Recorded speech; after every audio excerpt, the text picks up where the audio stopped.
You open your college financial aid offer, stare at the number and think, cool, so all I need now is a small miracle, and maybe a billionaire uncle. And here's what most families miss. A financial aid offer is not always the final answer. In fiscal year 2024 alone, federal student aid processed more than 17.6 million FAFSA forms. They delivered about $120.8 billion in Title IV aid. Pell Grants alone accounted for about $33 billion. This system is huge, and even small changes in a family's situation can matter. The problem is simple.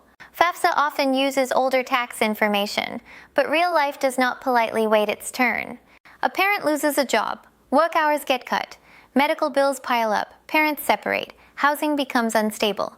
Suddenly, the numbers on paper do not match the life your family is actually living. Schools can review these kinds of special circumstances. The federal handbook specifically lists changes in income, housing status, uncovered medical expenses, and more. A lot of students never appeal because they think it sounds dramatic, awkward, or pointless. But 87% of students at four-year institutions received some financial aid in 2019-20. This is not a weird side quest. This is part of how college funding works. Step 1. Understand what a financial aid appeal really is. It is not begging. It is not arguing that college is expensive because, yes, the financial aid office is very aware. It is a factual request asking a school to review your file because your current financial reality is different from your application. And this matters. The review is done by each college individually. It is valid only at that school. The school's decision is final. It cannot be appealed to the U.S. Department of Education. Step 2. Move fast. Do not send a random emotional email and hope for magic. Contact the financial aid office and ask for their process. Some schools want a form, some want documents uploaded through a portal, and some want both. Your job is to make it easy for them to review your case, not make them play detective. Exact facts and supporting documents. Step 3. Prove the change. The strongest appeals are short, specific, and backed by documents.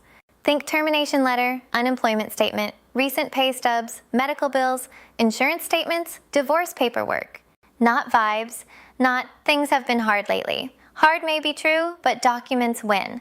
Schools may ask for interviews or third-party statements. Step 4. Write like a calm adult, even if you are stressed. A strong letter says who you are and what changed. Keep it respectful. Keep it factual. This is not the moment to write a 14-page memoir. It is a review request, not an audition.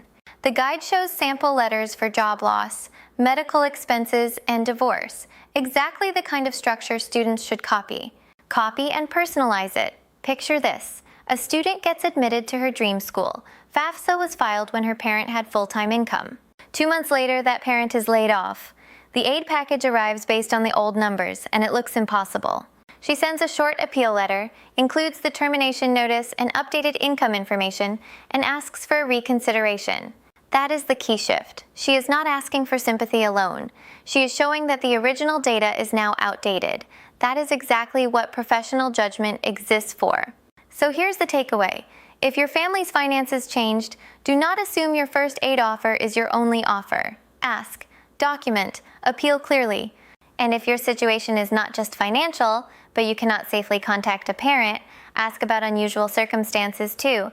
Drop a comment with the word appeal if you want to make sure students stop leaving money on the table. And for templates, examples, and step-by-step help, scholarships, and grants.us, you've got this.